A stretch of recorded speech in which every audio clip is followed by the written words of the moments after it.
কীর্তিগাথা মেসোপটেমিয়ার সভ্যতা প্রাচীন বিশ্বের এক অপার বিস্ময়। পৃথিবীর সকল সুপ্রাচীন সভ্যতার তালিকা তৈরি করলে এই সভ্যতার শীর্ষে স্থান দখল করে নেবে।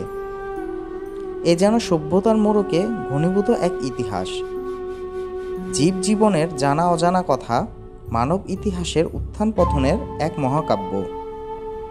বিভিন্ন কারণেই সভ্যতাটির কথা স্বর্ণাক্ষরে লেখা হয়েছে ইতিহাসের পাতায়। আজও তা নিয়ে মানুষের অনুসন্ধিৎসু মনের জানার আগ্রহে একটুও ভাটা পড়েনি। তাই আজকের ভিডিওতে আমরা জানব মেসোপটেমিয়া সভ্যতা সম্বন্ধে। যারা এখনও আমাদের গল্পগুলি ইউটিউব চ্যানেল সাবস্ক্রাইব করেননি তারা অবশ্যই চ্যানেলটি সাবস্ক্রাইব করে রাখুন। আমরা অনেকেই মনে করি যে মেসোপটেমিয়া সভ্যতা দ্বারা শুধু একটা সভ্যতাকে বোঝায়। আসলে মেসোপটেমিয়া সভ্যতা দ্বারা সুমেরীয়, ব্যাবিলনীয়, অ্যাশিরীয় ও ক্যালেডীয় সভ্যতাকে বোঝানো হয়। তৎকালীন মেসোপটেমিয়া সভ্যতা গড়ে ওঠে ইরাকের ইউফ্রেটিস ও টাইগ্রিস বা ফোরাত ও দজলা নদীর অববাহিকায়, যা আজও বহাল তবিয়তে আছে, যদিও এর গতিপথ পরিবর্তিত হয়েছে। সেচ নির্ভর প্রাচীন মেসোপটেমীয় সভ্যতা ইরাকের অপর নাম ছিল। এখনও মেসোপটেমীয় সভ্যতা শব্দ ইরাককে নির্দেশ করে। খ্রিস্টপূর্ব প্রায় 3500 হতে খ্রিস্টপূর্ব 3000 অব্দের, অর্থাৎ খ্রিস্টপূর্ব অর্থ হজরত ঈসা আলাইহিস সালামের জন্মের পূর্বে মেসোপটেমিয়ার অতি উন্নত এক সভ্যতার উন্মেষ ঘটেছিল, যা আজও অপার বিস্ময়।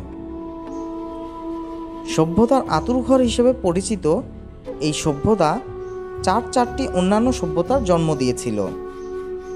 আর এই বিস্ময়কর মেসোপটেমীয় সভ্যতা মিশরীয় সভ্যতা থেকে অনেকটাই ভিন্ন ছিল।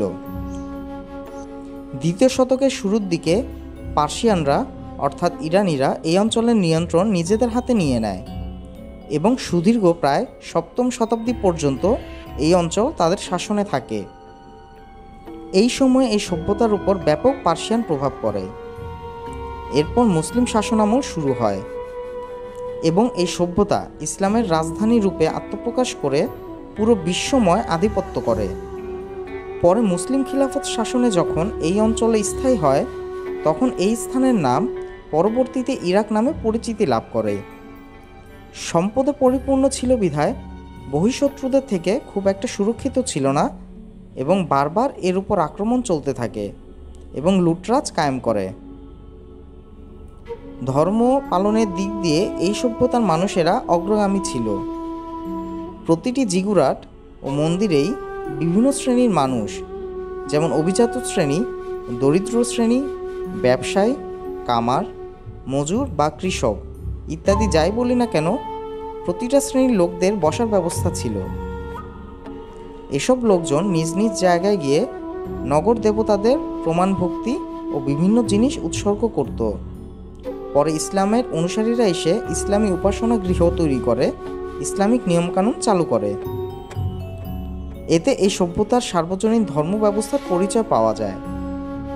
এই একই সভ্যতা পেগান, খ্রিস্টান, ইহুদি এবং সর্বশেষ ইসলামের আগমনের সাক্ষী হয়। সেই সময়কাল বিচারে মেসোপটেমিয়ার অধিবাসীরা উন্নত কৃষিবিদ ছিল। গণনার জন্য তারা পাহাড়ের গায়ে দাগ কেটে কেটে সংখ্যা মনে রাখার চেষ্টা করত, আর এভাবে গণনার সুবিধাজনক পদ্ধতি বিকশিত হয় এবং তারা গণিত শাস্ত্রের উন্নতি সাধন করতে সক্ষম হয়। মেসোপটেমীয় সভ্যতার সংখ্যাগুলি ষষ্ঠিক বা 60 কেন্দ্রিক ছিল, যা গ্রিক জাতির সাথে কিছুটা মিলে যায়। তাদের ভাষা ছিল সেমিটিক ভাষা। তারা তাদের প্রাত্যহিক বা দৈনন্দিন ভাবের আদান প্রদান সহ বিজ্ঞান চর্চা, প্রশাসনিক কাজে, যোগাযোগের এবং ধর্মকর্ম পরিচালনা করত। এমনকি গ্রিক লেখক হোমার তার ইলিয়াড এবং ওডেসি লেখার 1000 বছর পূর্বেই সুমেরীয়রা তাদের নিজস্ব ভাষার সাহিত্য রচনা করেছিল এবং এর নাম ছিল গিলগামেশ। এই সাহিত্য থেকে জানা যায় যে এখানকার লোকজন মাত্রাতিরিক্ত কল্পনাপ্রবণ ছিল, আর যে জাতির কল্পনা ক্ষমতা ভালো তারা বিজ্ঞানে এগিয়ে যাবে এবং এই সভ্যতা তা করেও দেখিয়েছে। অন্যান্য অবদানের মধ্যে আছে দফতরীয় দলিল, যা আজ দেখতে পাওয়া যায় আমাদের জীবন ব্যবস্থায়। তা সুমেরীয়দের মধ্যে প্রথম দেখা যায়। পৃথিবীতে অনেক সভ্যতা এসেছিল এবং চলেও গেছে, কিন্তু কিছু সভ্যতা ইতিহাসের পাতায় তার স্থান করে নিয়েছে। আর এর মধ্যে অন্যতম হলো এই মেসোপটেমিয়া সভ্যতা। এই সভ্যতা যেমন অনেক উপাখ্যানে জন্ম দিয়েছে, ঠিক এর আভিজাত্যের জন্য সংঘাতের সাক্ষীও হয়েছে। আমরা সবাই বাগদাদের খলিফা হারুন আর রশিদের কথা জানি। এই শাসক মেসোপটেমীয় সভ্যতার উপর তার রাজত্ব প্রতিষ্ঠা করেছিলেন। আজকের ভিডিওটি কেমন লাগলো বন্ধুরা, অবশ্যই কমেন্ট করে জানাবেন। ভিডিওটি যদি আপনার ভালো লেগে থাকে তাহলে লাইক দিয়ে বন্ধুদের সাথে শেয়ার করে দিন।